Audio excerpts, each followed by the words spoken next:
Honda just did something that has the entire EV industry losing their minds. And I'm not talking about another boring press release. I'm talking about a full-blown strategic pivot that has Tesla, Rivian, and every Chinese EV maker suddenly looking over their shoulder. CEO Toshihiro Mibe just slashed EV investment by 30%, 3 trillion yen, gone. While everyone else was burning cash trying to out-electric each other, Honda quietly pulled the plug on the EV race and said, actually, we've got something better. 13 new hybrids launching over 4 years, a next-generation powertrain debuting in 2027 that insiders say was the real plan all along, and a cost reduction so aggressive it makes Tesla's manufacturing obsession look amateur. This is shadow signal, and what I'm about to show you is why Honda might have just exposed the entire EV dream as a $200 billion mistake. Okay, let's talk about what actually happened here, because the headlines are calling this a retreat, a failure, Honda giving up on the future. But here's what they're not telling you. In May 2025, Mibe stood in front of reporters in Tokyo and said something that made every EV executive choke on their coffee. He said EV adoption has been pushed back by 5 to 6 years, not because the technology failed, because the market failed. Consumer demand never showed up. Charging infrastructure is still a joke. And when the US government pulled those $7,500 tax credits, EV sales didn't just slow down, they collapsed. Q4 2025 saw a 43% drop at GM, a 52% plunge at Ford. Hyundai's Ioniq 5 fell 58% in a single quarter. Meanwhile, you know what was selling? Hybrids. Toyota moved 1.18 million electrified vehicles in 2025 alone, nearly half their entire US volume. Ford's hybrid trucks hit record numbers, while their Lightning sat on dealer lots collecting dust. Honda looked at this and said, "Why are we fighting a war nobody wants to win?" But here's where it gets interesting, because Honda didn't just retreat, they repositioned. That $3 trillion they cut from EV investment, it's not disappearing. It's being redirected into the most aggressive hybrid technology program any automaker has ever attempted. Let me break down what's coming in 2027. Honda is launching a next-generation EHEV system that they claim will cut hybrid powertrain costs by more than 50% compared to their 2018 system. Let me say that again.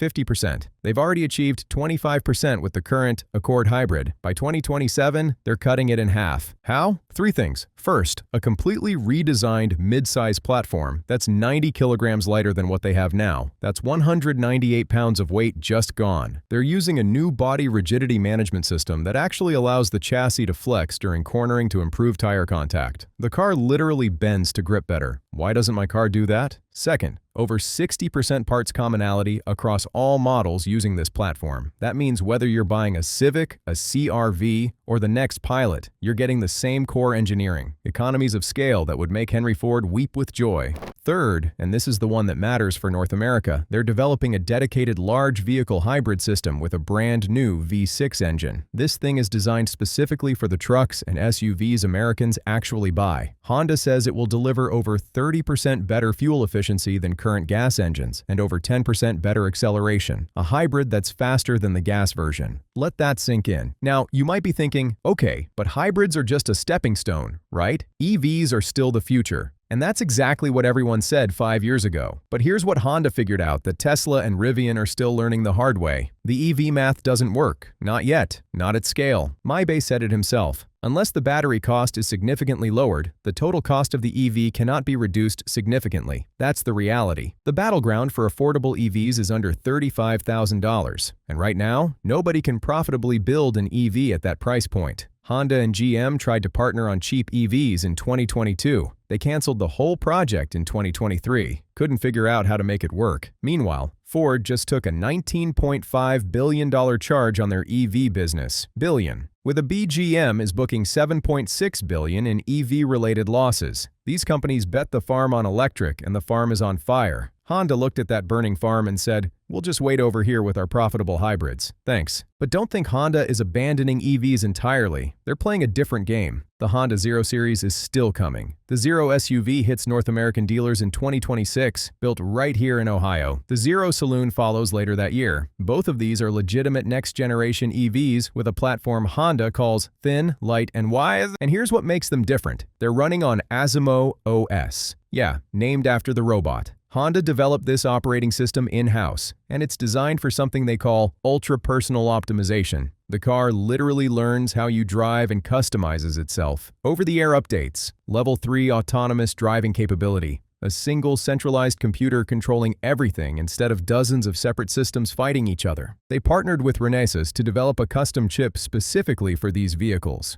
This isn't Tesla's approach of slapping tablet software into a car. This is purpose-built automotive AI from the ground up. But here's the key. Honda is keeping volumes low intentionally. They're not trying to flood the market with EVs nobody asked for. They're building a foundation, testing the technology, and waiting for battery costs to actually make sense. And about those batteries, Honda is working on something that could change everything. In January 2025, Honda started production at their solid-state battery pilot line in Tochigi, Japan. This isn't a press release or a concept. This is a functional 27,400 square meter facility pumping out prototype cells right now. Keiji Atsu, the president of Honda R&D, called solid-state batteries a game changer of the EV era. He said they could double EV range by the end of this decade and hit 2.5 times current range by the 2040s. Solid-state batteries solve almost every problem EVs have. They're safer. No liquid electrolyte means no thermal runaway, no fires. They're more energy dense, so you get more range in a smaller package. And they charge faster. Honda is investing 43 billion yen into this pilot line, with nearly half funded by Japanese government subsidies. They're planning to put these batteries into production vehicles in the second half of this decade. Not in 10 years, not as a concept. Actual cars you can buy. And here's the wildest part. Honda isn't limiting this to cars. They're designing these batteries for motorcycles and aircraft too. When you're spreading R&D costs across that many product categories, the economies of scale become ridiculous. Now let's talk about something that's already on dealer lots, making this whole strategy look genius. The 2026 Honda Prelude. This car is a masterpiece of hybrid engineering disguised as a sports coupe. It's got the two-motor hybrid system from the Civic, tuned to deliver 200 horsepower and 232 pound-feet of torque. It's wearing chassis hardware borrowed directly from the Civic Type R. Same dual-axis front suspension, same Brembo brakes, same adaptive dampers. But the real innovation is something Honda calls S+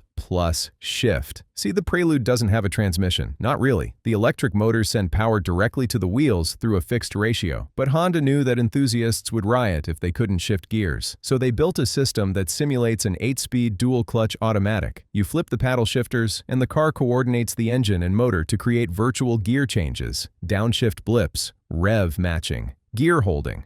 The engine sound is amplified through the speakers to sync with your inputs. Your brain genuinely believes you're shifting a performance transmission. Is it real? No. Does it matter? Also no, because Honda is selling these things faster than they can build them. Japan sales exceeded targets by 8 times. They had to ramp up production before the global rollout even started. This is what the EV purists don't understand. Most people don't want to be beta testers for unfinished technology. They don't want to plan road trips around charging stations. They don't want to watch their resale value evaporate because a software update bricked their car. They want something that works, something that saves them money at the pump without completely changing how they live, something that's actually fun to drive. Honda is building exactly that, and they're doing it profitably. Their target is 2.2 million hybrid sales by 2030. That's not a moonshot. That's a business plan built on vehicles people are already buying in record numbers. So here's the question nobody in the EV industry wants to answer. What if Honda is right? What if the trillion-dollar bet on pure electric was premature? What if the real path to carbon neutrality runs through hybrids for another decade while battery technology actually matures? Ford just pivoted to extended-range EVs and hybrids. GM is suddenly promising hybrids after swearing them off. Even Tesla is reportedly reconsidering its no-hybrid stance. Meanwhile, Honda has been perfecting hybrid technology for 25 years. They were second to market after Toyota with the original Insight. They never stopped developing the EHEV system. They just kept quietly improving it while everyone else chased the electric hype train off a cliff. And now they're positioned to dominate a market that's suddenly realizing hybrids aren't a compromise. They're the solution. Look, I'm not saying EVs are dead. I'm saying the timeline was a fantasy. And Honda is the first major automaker brave enough to admit it publicly and build a strategy around reality instead of press releases. 13 new hybrids, a 50% cost reduction, solid-state batteries in development, the Zero Series EVs still coming for when the market actually wants them, and a CEO who isn't afraid to say the emperor has no clothes. This isn't a retreat. This is a company that just leapfrogged the entire industry by refusing to play a game that nobody could win. So be honest with me. Would you rather buy an EV from a company that's bleeding billions trying to figure it out? or a hybrid from the company that's been perfecting this technology since before most Tesla employees were born? Drop your answer in the comments. And if this video made you rethink everything you thought you knew about the future of cars, smash that subscribe button. We're just getting started. This is Shadow Signal. I'm out. Peace.